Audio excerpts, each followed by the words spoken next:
In cunning ways,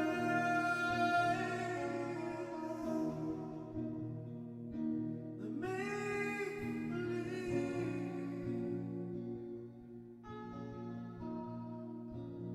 cunning ways, the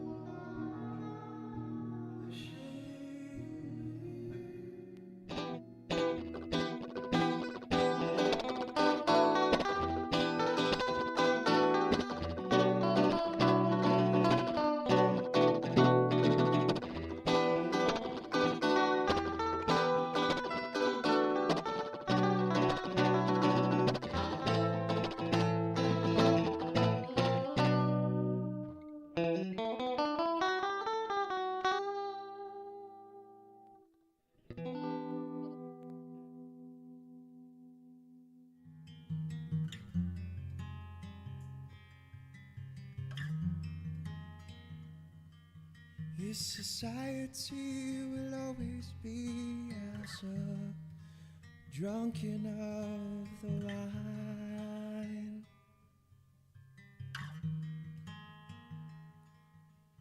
controlling all the senses for understanding great divine. I will send fire to this land.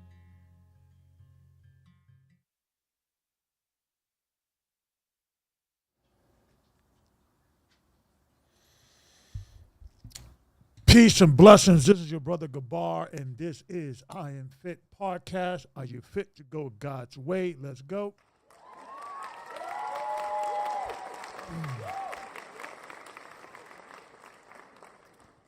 So I just wanted to have a quick conversation with you brothers and sisters, but especially your brothers, in regards of sometimes, within the Hebrew community and just the scholarly community, Hebrew scholarly community, you come across a lot of writings, extra biblical writings.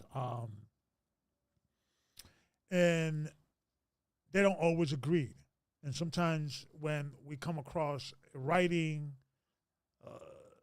ancient writing, that they're not promoting in major Christendom or in, in the part of, of this side of the equator, people sometimes believe that, they're hiding this from us, or this is the real doctrine that has been, we have to embrace, right?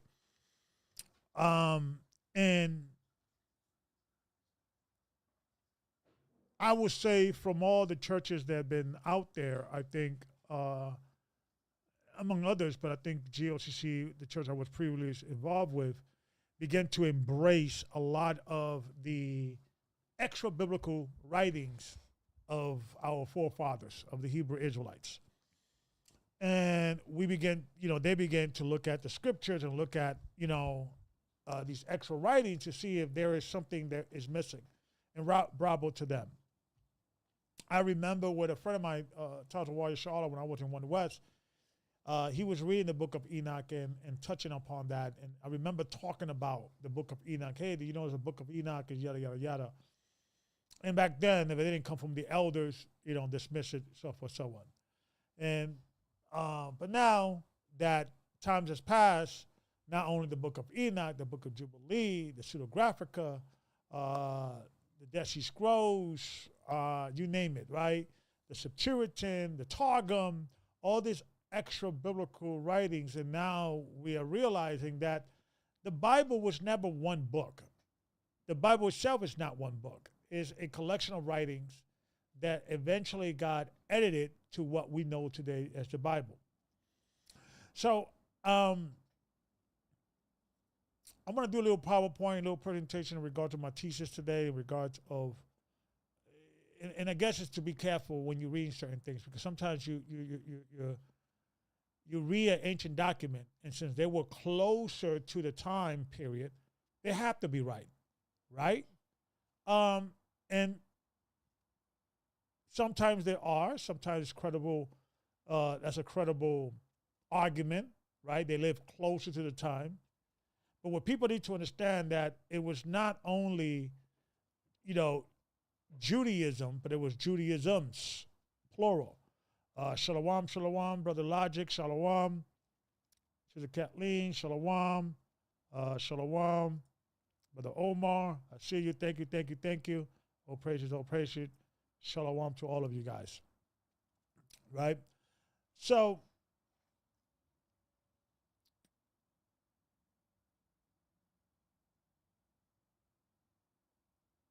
let's see something else. I want to make sure we're okay in my end. Okay, I think we're good at my end. Okay, this is probably looping around. Something is up with that. Okay, so when you go into these writings, sometimes you have to be very careful and you have to assess the entire thing, because sometimes, and I used to do this all the time, but I stopped fairly quickly after a while, after I fell on my face, that you read a verse or a scripture or an ancient document that you was looking for because you had an idea or you had a theory, and then boom, you ignore the previous verse, you avoid the verses that came after. You don't do any investigation to see who wrote this, who was he, what was his political views, what were his religious views. So all that matters. And what I noticed that the arguments that we are having today about the calendar, about the name, about polygamy versus monogamy, it's not new to this generation. When you look at earlier writings, they were arguing about the same subject. So we have to come across, or we have to be humble when we are having these type of debates, because if they couldn't figure out, and they were closer to the time period than we are, right? And they were arguing about calendar, the name, in different subjects of salvation, right, or edicts and so for someone, we have to approach it from a humble perspective, right? So I want to have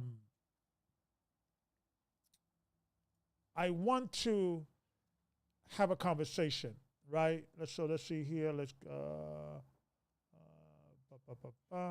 Here we go. Okay.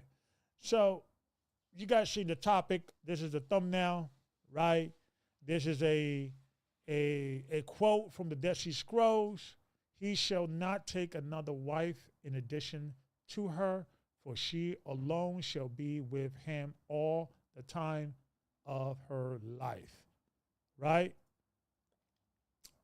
Yep, the debate about the Exodus calendar, we're gonna touch on that as well, right?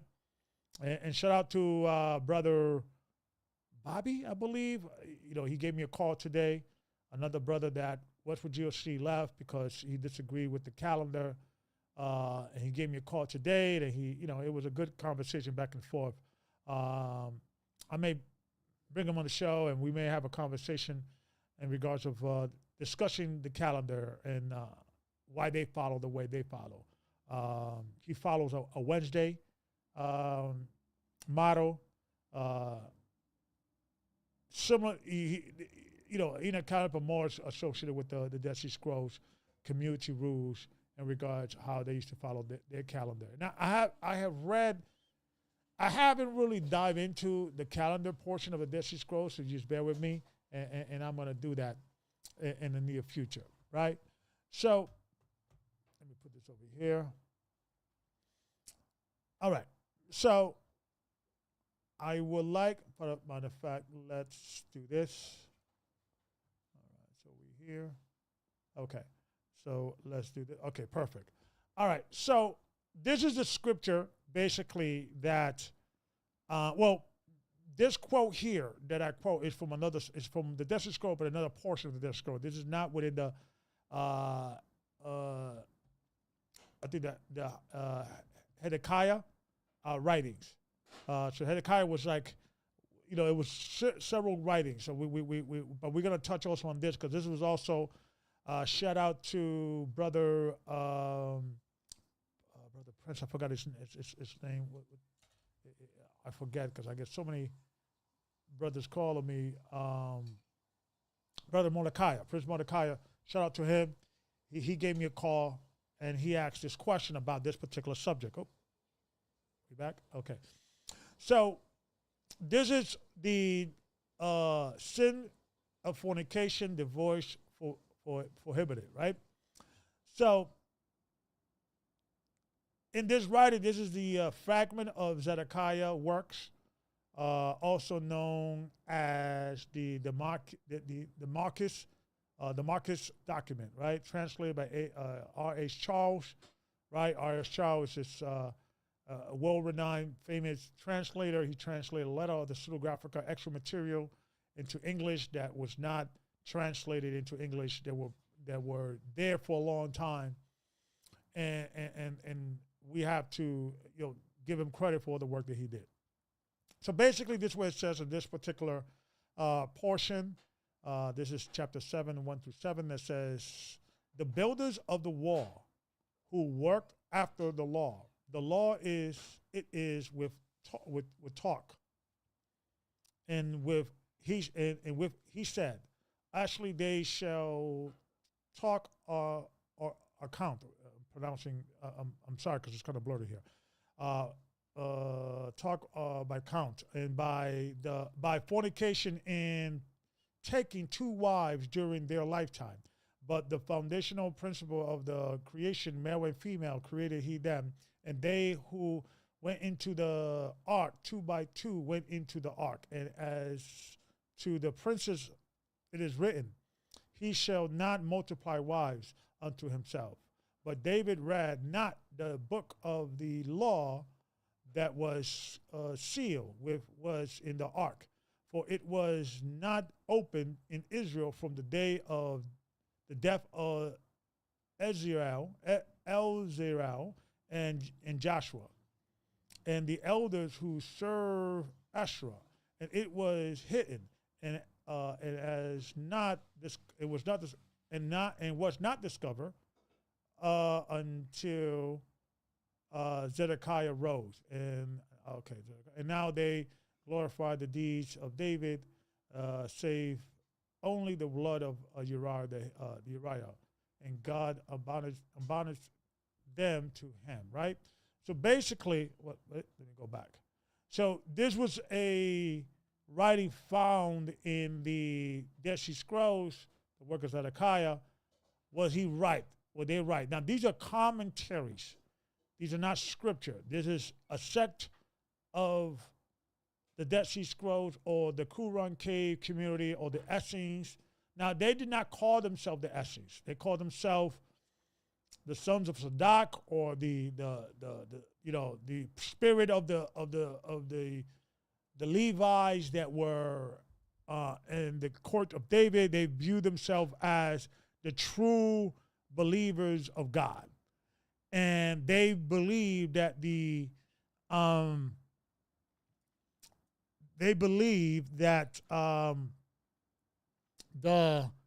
Jerusalem Jews were the ones that were wrong, the one that was going off. So they separated themselves and started their own community, right? But some people will say this is slam dunk, Gabar. You see, this is evidence that the ancient Israelites did not practice polygamy, right? However, though, they also called themselves watchers, children of light. Exactly. They was kind of like, saying they're the real deal, right? And if you're going to accept this, then you have to accept all the others, right? And I got all the. Let me go back. I got this source down in my community center. I deliberately put all the sources before I started the show because I didn't want to forget. So you could catch all this that you're reading on the commentary, right? On the description below. So this is another. This is the complete work of the complete work of the Dead Sea Scrolls. This is the PDF version, and this is also mentioned in this particular one. And this is the quote that I quoted. He shall not marry as wife any daughter of the nations, but shall take a wife for himself from his father's house, from his father's family. He shall not take another wife in addition to her, for she alone shall be with him all the time of her life. But if she dies, he may marry another from his family's house. From his family, he shall not twist judgment. It goes into other things, right? So when you dive into the community, there were other things they were doing that you may or may not agree. For you, who is a monogamist, you may say, look, about this is evidence. And the Dead Sea Scroll community got it right. And if that's the case, we also have to embrace as well. Okay, let's go here too. Let me switch it here. Okay, so this is more commentary from the Dead Sea Scrolls, and we're going to go into what it's talking about. Now, the panel code of the Damascus document, right, speculate irrevocable expulsion, meaning you cannot revoke. Irrevocable meaning you cannot revoke, you cannot overturn these rulings. These are the things that will kick you out of the community, okay? So if you're going to follow the monogamy and you're going to jump on that, you also got to follow this. In the case of a man fornicating with his wife, that may refer to illicit sexual relations with a menstruating woman. Okay, we could find that in the Bible, that you should not touch a woman when she's on a period. You're unclean until evening, right? You should not so forth. And I think touching her, you will be unclean. But I think if you lay with her, you will be cut off from Israel, right? And a lot of people believe that's death, right? Or perhaps more literally with a pregnant or post mean past, post-menopausal women, meaning you cannot lay with your wife, if she is in a post-menopausal, meaning she could no longer have children. I want to show you that. As Joseph clearly states in connection with married Essenes, sex between spouses was related only if it could result in conception, meaning you can only have sex with your wife. Remember, and it says this is irrevocable exposure, meaning you cannot return. If you have sex with your wife, you've been married to her, and you have sex with her for pleasure, not to preserve a child, they will kick you out of the community, right? And let me show you another one. Okay, this is let's see here. I'm gonna start at the mouse. Okay, well, let me get the mouse here. Okay, you see the mouse? Yeah, the mouse is here. I want to start likewise. Joseph speaks, right? It says likewise. Joseph speaks on celibate and married Essenes, and as been noted in page 38 above, the prohibition to fornicate with one's wife remarkably echoes the married Essenes ban on manual sex when the woman was not in a state to conceive. So you cannot lay with your woman if she can no longer conceive, because they've kind of viewed sex as like flesh driven, and it's for the flesh. It's not for anything else other than for the flesh. So we have to be very careful. And I'm not saying the Essenes were wicked or the Essenes were bad people. They tried their best, but I don't think they got everything right, right? And so forth, so on, right? There's no scripture that says that you're no longer allowed to have sex with your wife if she can no longer conceive, right? That would be me and my wife, right? We up in age. I'm 51. She's around the same age, and for the last 15 years, right? After 35, it gets a little harder. You know, sometimes with medicine it could happen, but for the most part, it gets a little more difficult, right? Sound like a man-made custom. I never heard of that in the Bible, where you can't sleep with your wife if she can no longer conceive. Exactly. So we have to be careful. So, and you notice when they addressed the monogamy, they didn't really address scriptures when it talks about adding a wife. They didn't expound upon that. And they went into only the scripture about the king, that he should not multiply wives. That was not really associated with having more than one wife. Multiplication, when you look at the context of that, it said you should not multiply wives, you should not multiply horses, gold and silver. I mean, you should not, the king should not be so high and above financially, above everyone else, that they will lose out of touch, right? And so forth, so on. So the context there is more associated with multiplication of wealth, right? Let's see here.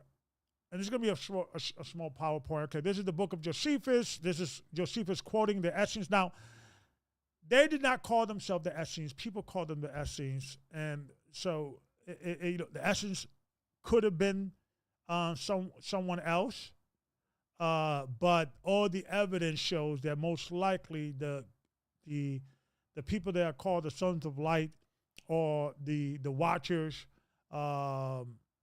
were they were one and the same. So I'm going to pick it up in the second verse, right?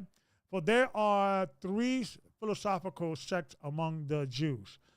The followers of the first of which are called the Pharisees, of the second the Sadducees, and of the third sect.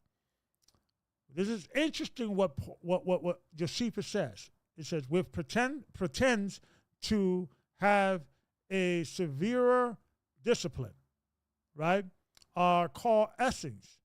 the lads are Jews by birth and seems to have a greater affection, for one another than the other sect have.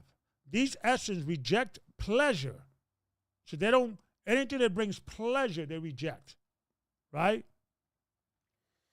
As an evil, so pleasure as an evil, and there was another sect that kind of believed the same thing. They kind of believed that anything that was of the flesh is evil, and Christ, and even Christ did not come in the flesh. He came in the spirit, and he pretended to be in the flesh. There was a lot of weird type of belief that began to spring up. And if you come across one of those documents and you read it without understanding the context, that there was an argument at that time on which is the right calendar or the right way to worship. Should you only have one wife or two, or should you, can you have sex with her if she's, no longer can conceive a child, or can all these rules were debated, right? It says, let me start. It says, let me bring it down. It says, the Essenes rejected pleasure as an evil, but esteemed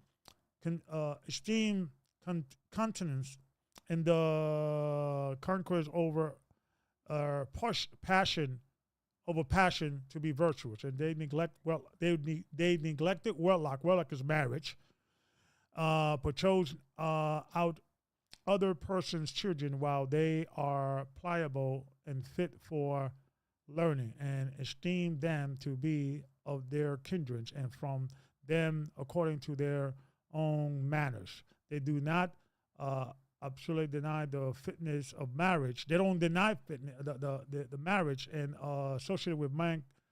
associated of mankind. Therefore, continue. Okay, so it basically, when you read this, right, it's like one of these things that the Essenes,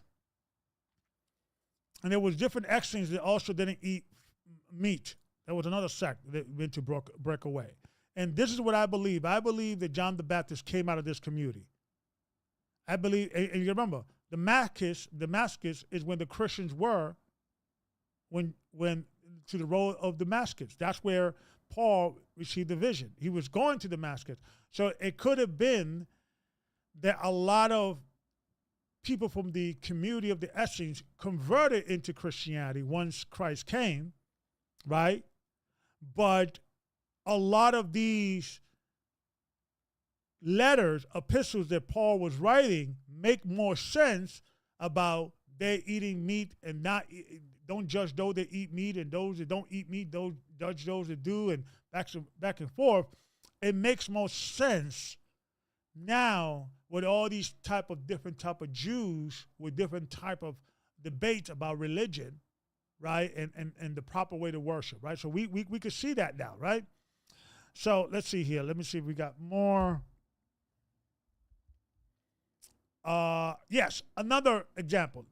Okay, remember when Christ talked about that, which one of you, matter of fact, let me go here. Let me do this. Matter of fact, let me go. Oh, I know what to do. I know exactly what to do. Let me go here. Where is it at?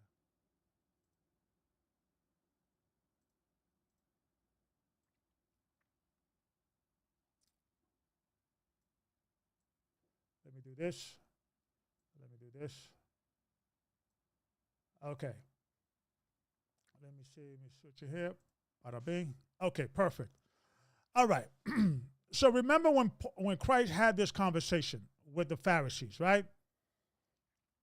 I'm going to pick it up at, let's see, let me go. Okay, verse 10, right? Verse 10. It says, okay, so in verse 10, and behold, there was a man with a hand withered. And they asked him, saying, and this is very important, when the Jews asked Christ, is it lawful to do this or is it lawful to do that? There was already a law in the books. Not necessarily in the scripture, but in the writings of the elders, the tradition of the elders. So always pay attention and always look for that law, right? You can find it in the Babylonian Talmud. I know there's a lot of writing in the Jerusalem Talmud, in the Dead Sea Scrolls, in the community rules, because there's very similar rights in both sections. So you got to do the research, right? So it says, is it lawful to heal on the Sabbath day, that they may accuse him? That's very important, because there was a law, and we're going to go into that. There were certain times that you could heal or help on the Sabbath to save a life.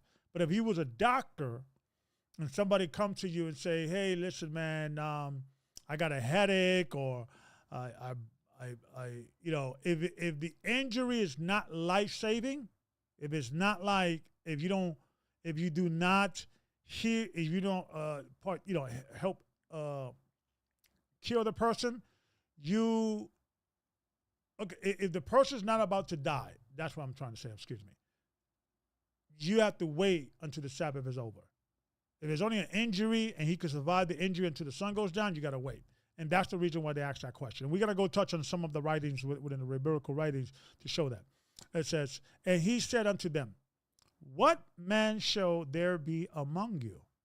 And see, that's the reason why you want to read the Talmud, is because Christ quoted conversation within the Talmud.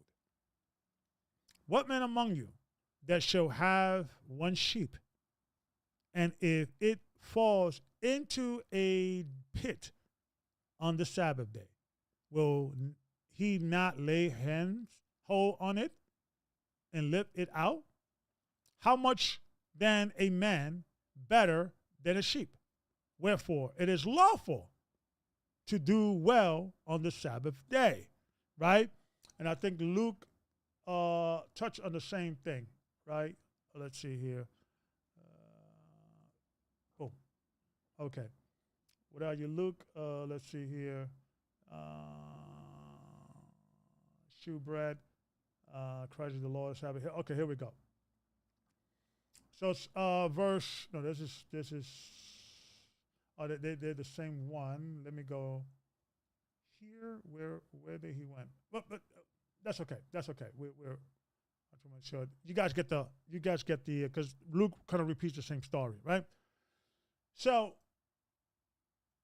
the Essenes, though. Now, matter of fact, before we go to the Essenes, I want to go to. Okay, let me go here. Boom! I kind of like this new SteamYard. It's a little, it's a little better. As a matter of fact, I want to bring in a guest, but I'll put the SteamYard link in a bit, and people can either call in, or let me do this. Okay, let me do this, and I'll be able to see you. What I just did here. Okay. Okay, perfect. Okay. Let me invite, copy, and let me go here. And let me go here. Let me go here. Bada bing. There you go. So I have the StreamYard link, so you guys could come in, and I'll be able to see you. I believe StreamYard allows me to have 10 at a time. So first come, first serve, and I'll be able to see you when you guys come in. Okay. So let me now go back to this source right here, right? So this is Jewish source. It's an issue in Jewish ethics, the treatment of animals. It says, the law regarding treatment of animals are refer to as Tazar Bali Chami, right? Preserve the culture of the animal. Okay, that says, under Jewish law, animals have some of the most same rights as humans do. Animals rest on the Sabbath as humans do. We are forbidden to muzzle an ox while it is working in the field, just as we must allow humans workers to eat from the produce they are harvesting, right? Several commandments demonstrates concern for the physical. Okay, let me go to the bottom here. Yeah, it says, we are permitted to, this is very important, we are permitted to violate the Sabbath, I'm in the bottom there, to violate the Sabbath to some extent to rescue an animal in pain or at risk of death. So now you understand within the tradition of the elders, right? And in the Talmud and the rabbis further dictate that a person may not punish an animal unless he has made provision to feed it. And a person must feed his animal before he feeds himself, right? So you had all these restrictions dealing with animals, so that's the reason why Christ dealt with that. He was throwing their own traditions back in their face, and he was showing them the flawedness of their tradition, right? He was showing them the flawedness of their tradition. Let me go here. I'm sorry, 2 seconds. Yeah, here we go. He was showing them the flawedness of their traditions, right?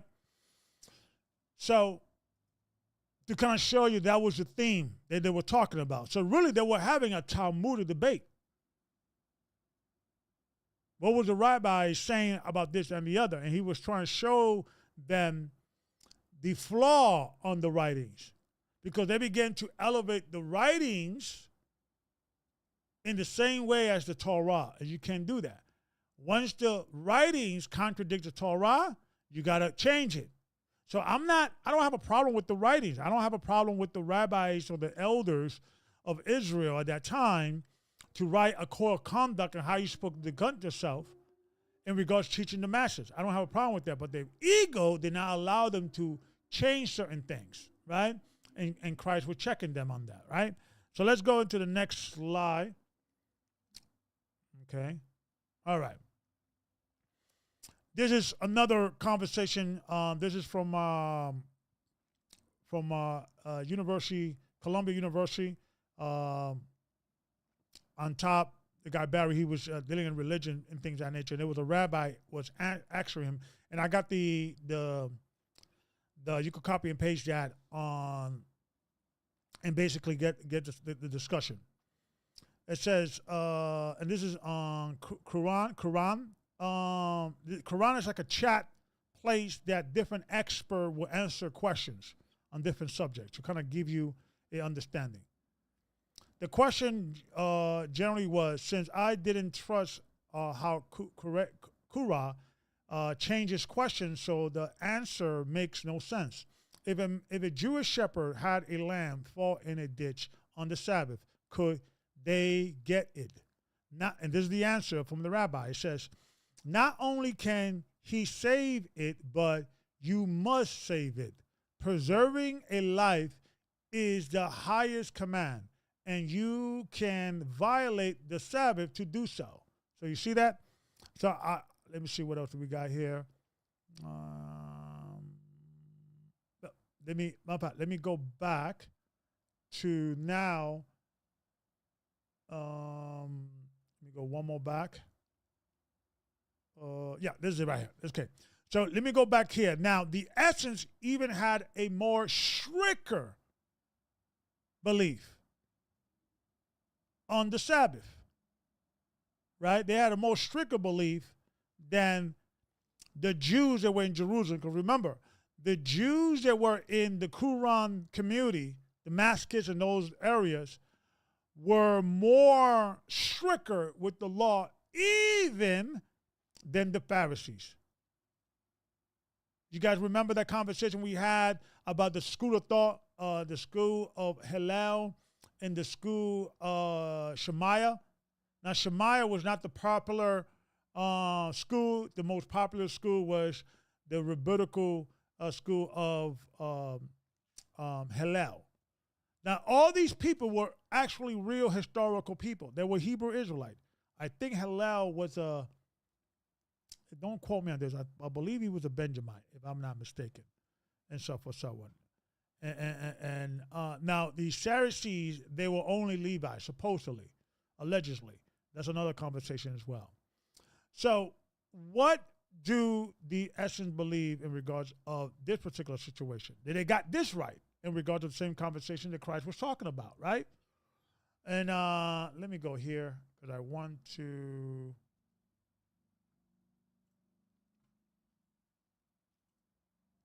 Perfect. Okay. I could just get myself out of the way. You guys could see me, right? Okay. So when you look at these writings, right? Let me read from the top. It says, "A man shall fast. No man shall fast on his own while on the Sabbath." So this is correct because you got in the Book of Jubilee and you got in the Apocrypha that traditionally people did not fast starting on the Sabbath. So if you fasting for, for like, for instance, not Ruth, but Judas, who fasted for her husband, she fasted for a year, or over 3 years, I don't remember, but she didn't, except on the eve of the Sabbath and on the Sabbath, and then on the eve of the feast day, and on the feast day, on the eve of the new moon, and on the new moon. So she took a break from her fasting during the feast days, right? So for so on. So this is lining up with scriptures. No man shall fast on the shall fast on his own will on the Sabbath. No man shall walk after an animal to pursue it outside the city more than 2,000 cubits. None shall lift his hand to smite it with his fist. If it be stubborn, he shall not remove it out of his. I lost my place here. Hold up. Out of, where are you? Okay, out of his house. I'm sorry. No man. Okay, so let me go down to verse 17. None shall open the cover of a vessel that is passed on the rock or earth. Let not the nursing father take the sucking milk to go out or to come in on the Sabbath. So you couldn't, woman, if it's a nursing father, take the sucking child to go out or to come in on the Sabbath. Okay. No man shall provoke his manservant or his maidservant or his hireling on the Sabbath. No man shall help his animal, and this is the part, right? And no man shall help an animal in its delivering on the Sabbath day, meaning if they're having birth, you cannot assist and help an animal. And if it falls into a ditch, a pit or a ditch, remember when Christ says, which man of you would not help your sheep if they fall into a pit? The Essenes, see, he was not talking to the Essenes. He was, or the Qumran community, right? He was speaking to the Jerusalem Jews who had a different interpretation of the Torah. That's very important, right? It says, no man shall help an animal in his delivery on the Sabbath day, and if he falls, and if it falls into a pit or a ditch, he shall not raise it on the Sabbath day. In the Sabbath, no man shall rest in a place near to the Gentiles on the Sabbath day. No man shall suffer himself to be polluted the Sabbath day for the sake of wealth or gain on the Sabbath. So they were way more stricter, way more, I would say,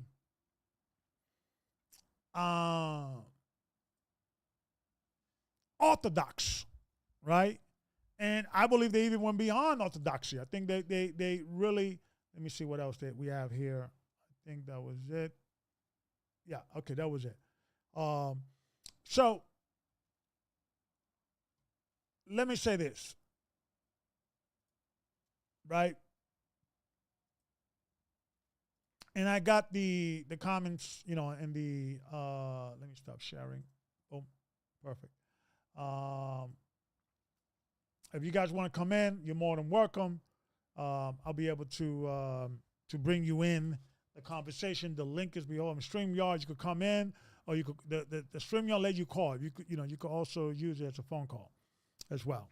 Okay, so and let me know those that want to call in. Just try it out. I just want to make sure it works. Okay.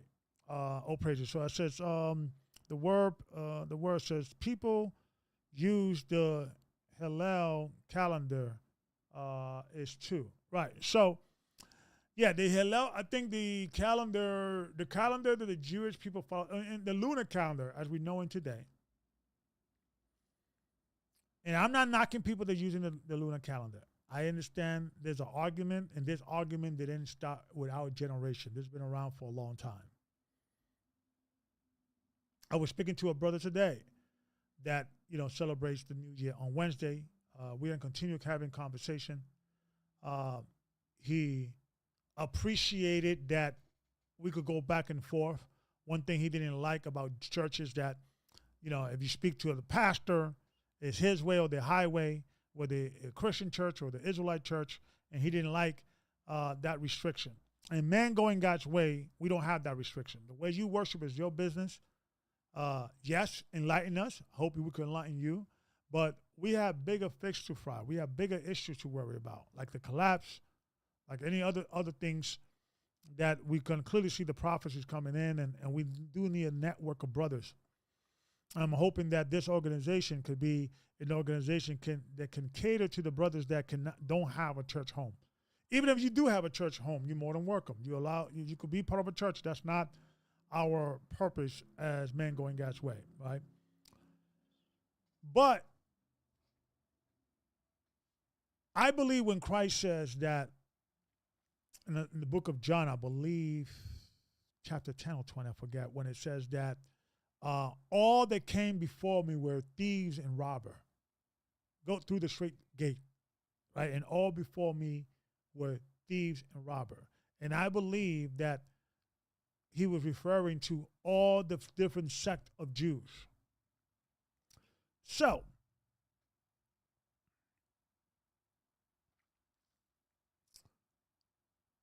you had people that were arguing about the Torah back then. So who are we 2,000 years later, give or take 300 years, more like take 300 years, because I don't believe we're in the year 2000, but that's a different conversation.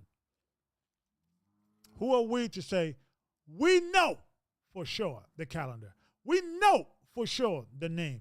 We know for sure how to keep the feast day. We know for sure what day Christ was risen. We know for sure what day he was crucified.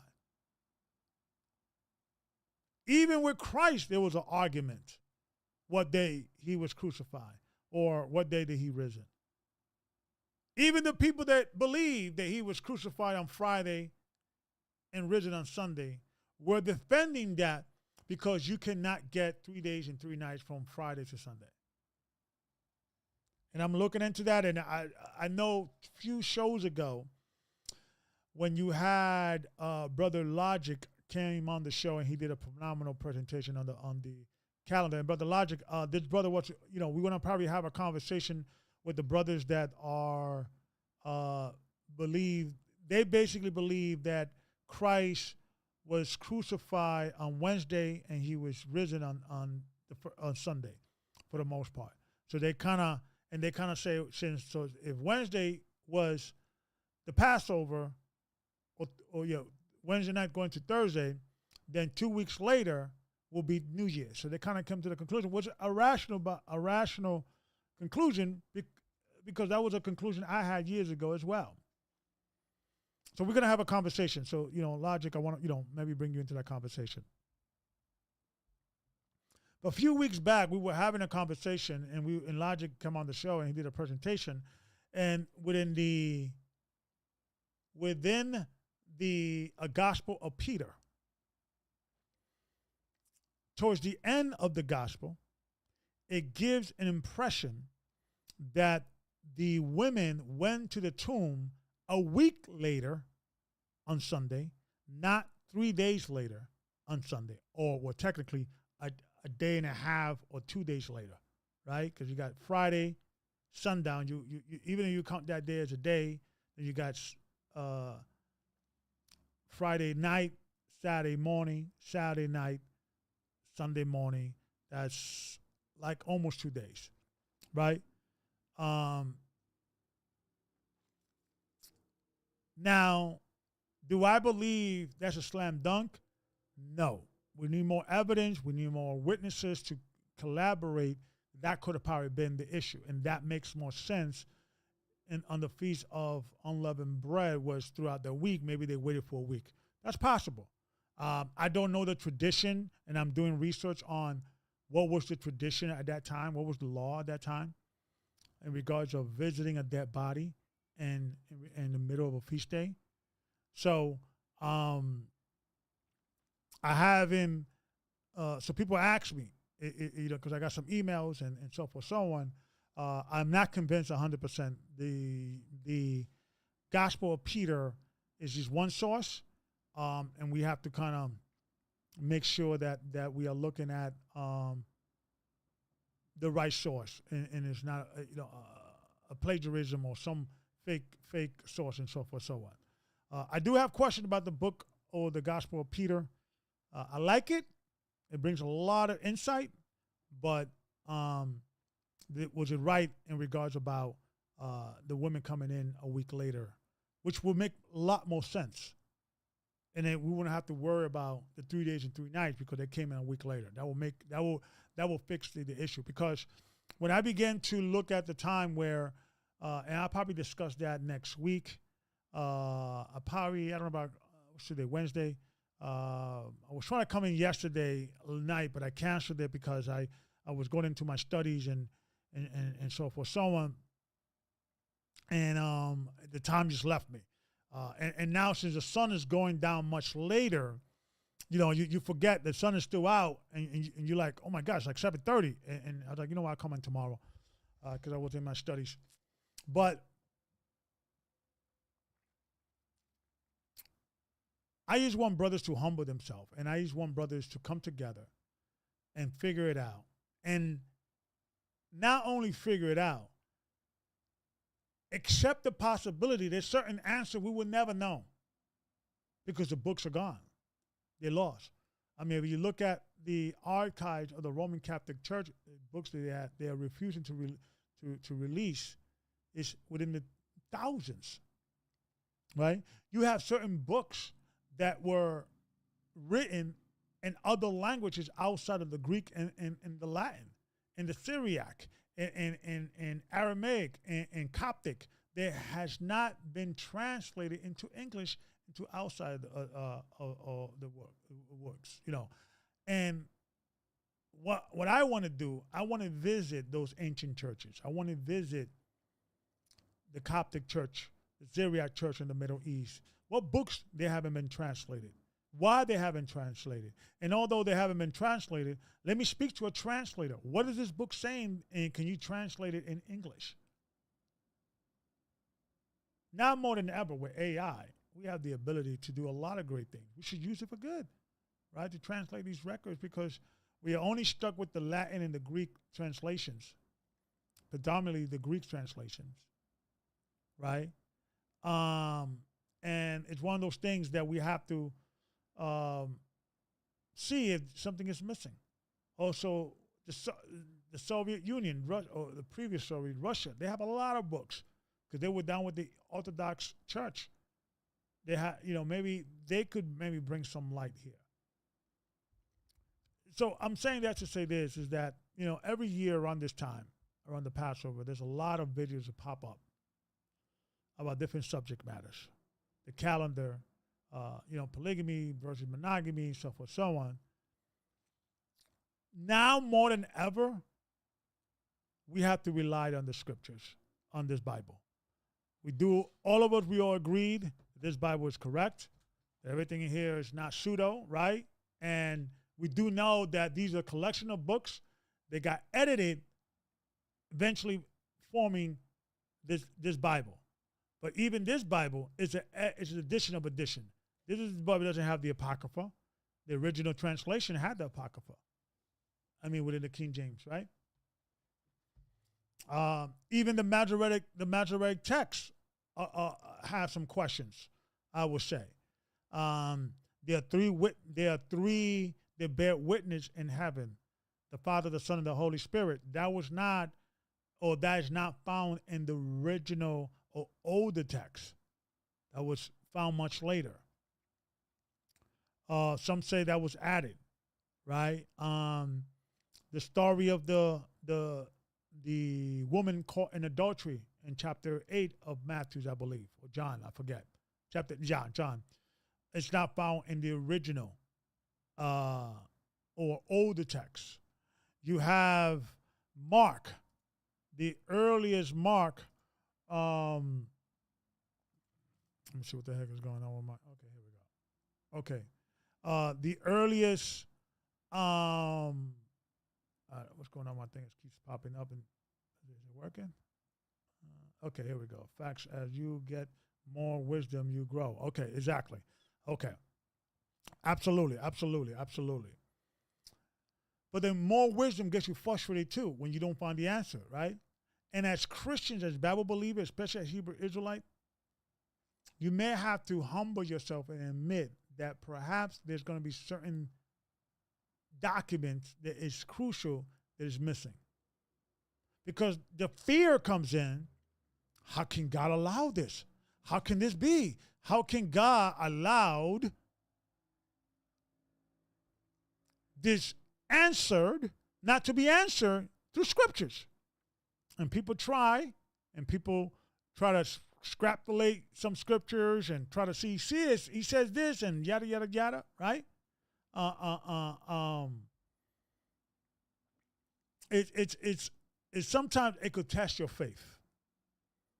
I gave up in thinking that every single answer about every single subject is going to be answered in the scripture that we have. It's not. But I believe the answer in regards of salvation is clear. Read the Sermon on the Mount, Matthew 5, Matthew 6, and Matthew 7. That is the conclusion of that particular scripture or that particular speech, the Sermon on the Mount. He addressed certain key points of the law. And not only did he address certain keys of the law, he told the Jews, think not I came to destroy the law, nor the prophets. I have not come to destroy, I come to fulfill. And then he went into different amendments, right? These amendments that, in the same way the Constitution was first written, and then they had to put amendment to get rid of slavery, to get rid of this, yada, yada, yada, right? It's a continuation of document, changing with the times. Now, Christ, I don't believe he changed with the times, but sometimes, it would make change to change with the time in regards of that context, since Christ understood that the 70 AD will be established, or 70 AD will come soon, that the temple will be destroyed. So if sacrifice was the only way for salvation, and there's no temple, there's no Levitical priesthood, how can you find salvation? So I think Christ got us prepared for the second stage of our journey. The problem that we have is that Christians, modern day Christians, Pauline Christians, Calvinists, Lutheranists, Pentecostal from Catholics, all of them, and the mothership is the Catholic Church. They're the worst of all. They disdain and want to distinguish themselves from anything what they call Jewish or Hebrew Israelite or Judean. They didn't want to keep the feast day in the same day. They didn't want to keep anything associated with the Jews. And I believe that was a racist, anti-Semite outlook on the people in which God chose. And if they would have read the epistle of Paul, Paul says, do not boast against the natural branches because you are not supporting the root is supporting thee. And I believe this sustained from the Jews. They crucified Christ. Well, so did you, Romans. He didn't have an Israelite death. He had a Roman death. Crucifixion was a Roman death. So both of you guys have to blame. So you got to be humble too. So that feeling of sustain, and especially, this is one thing you guys have to understand. When we're reading a lot of the so-called church fathers' history, we're reading European church history, not Syriac or Eastern European history, or even Middle Eastern history, church history, or Coptic church history, or African church history. We are reading European, what this bishop said about this, that, and the other. And you got to remember, what was the issues they had? What was the things that they wanted to argue about? The Trinity. There was no Trinity conversation or argument until these people began to bring up the Trinity. When to celebrate Easter, and made it clear that they don't want to celebrate it with the Jews did it, rather than they should be saying, we should celebrate when Christ did it. We should celebrate it when the Bible says to celebrate it, right? Now, at that time, the Jews, were in the 4th century, a lot of them were converts and the Haranians, and there was a lot of people there at that time that was having that were not blood Israelite. They were more following a religion. You had the Uncleus family. They were Romans that converted into Judaism, and the Uncleus Targum, it still exists today. So we have to be very careful in who were these Jews, but a lot of them were keeping the lunar calendar. So Constantine said, we should not keep it as the Jews because they don't even agree on the day where they should celebrate the Passover. And that is true. When you look at the 4th century and the 5th century, you have different Jews disagreeing about the calendar. Eventually, they had a meeting and they had to codify the calendar.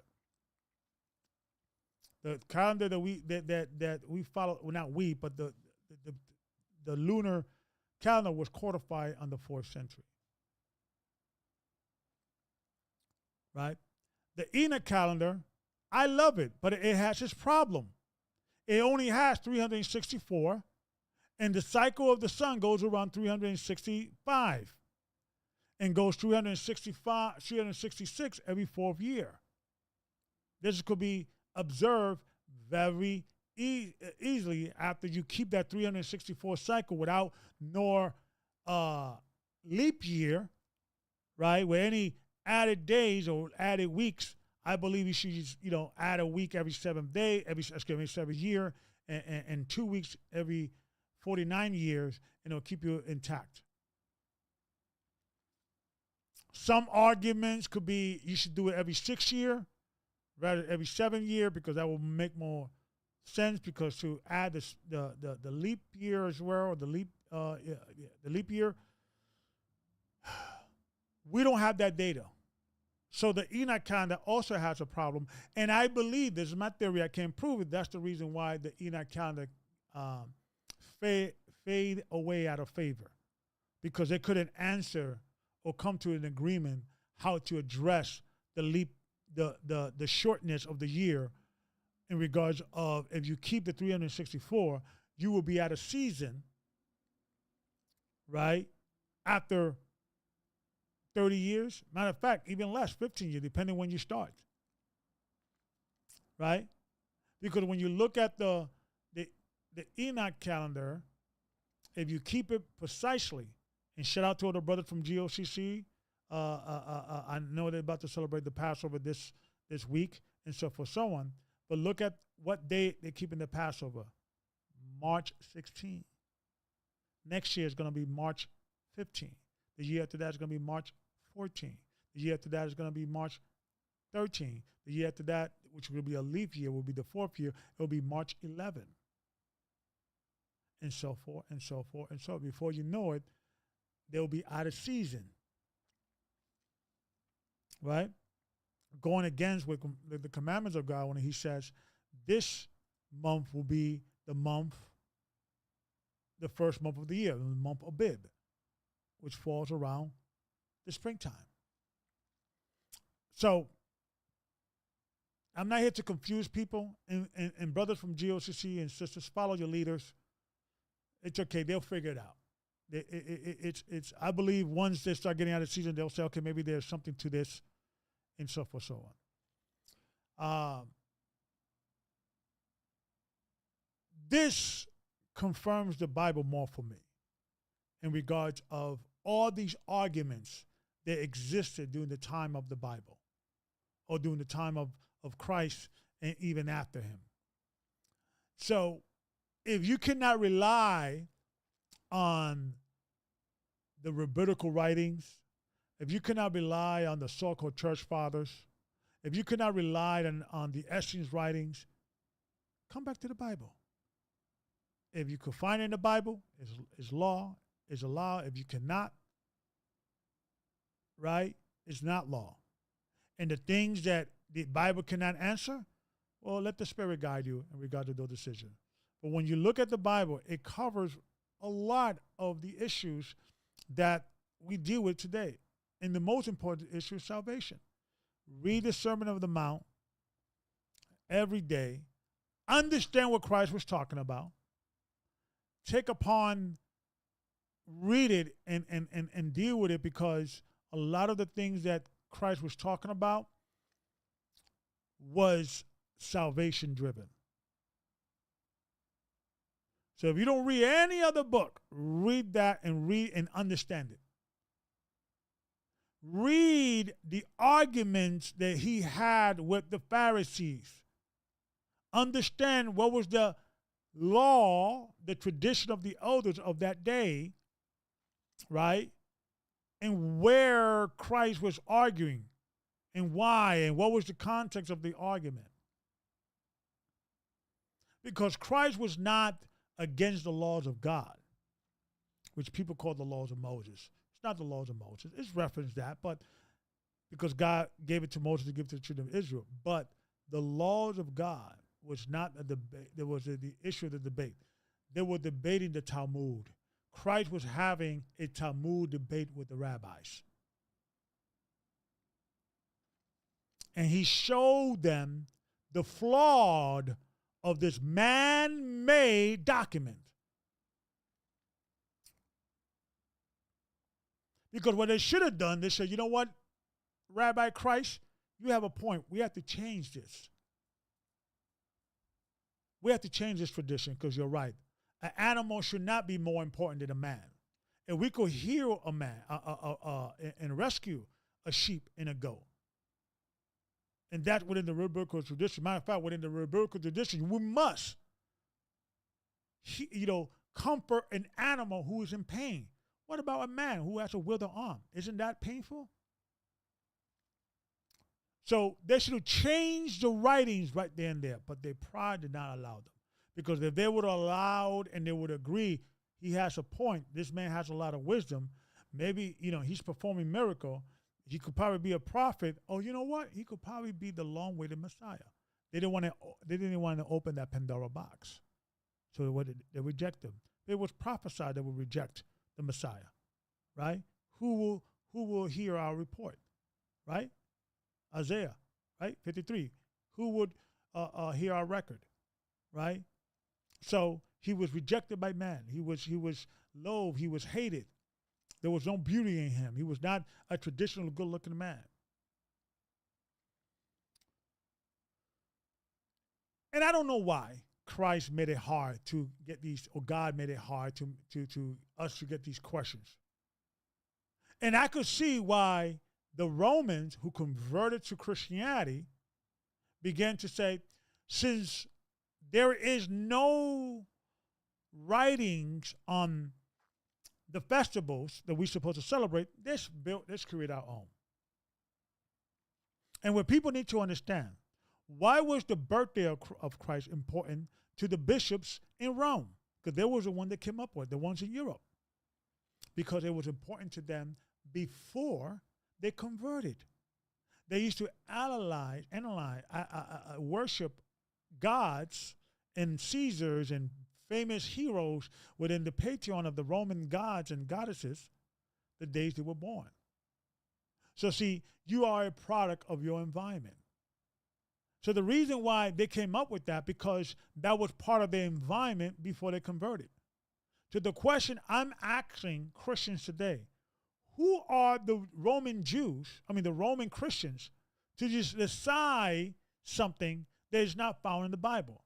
And if you're going to have a festival, if you're going to have a feast, should you not look at the feasts that God established and just change them for the spirit of Christ?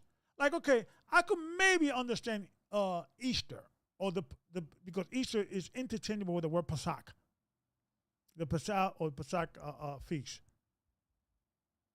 Let's say, okay, where did God told us to see it? Okay, at the 14th day at evening. Okay, let's follow that. But that's how the Jews do it. Blah, blah, blah, and yada, yada, yada. Who cares? Let's see what God says. Now, granted, the Jews were following a lunar calendar at that time, specifically those Jews in Europe, right? So what Constantine should have done is come together with all the experts and said, what is the right calendar? Now, the Catholics, what they did is they celebrate Easter the second Sunday of the second Sunday of the vernal equinox. So if the vernal equinox is on Monday this year, they wait for 2 Sundays and they celebrate that Sunday. Right? And they came to that conclusion.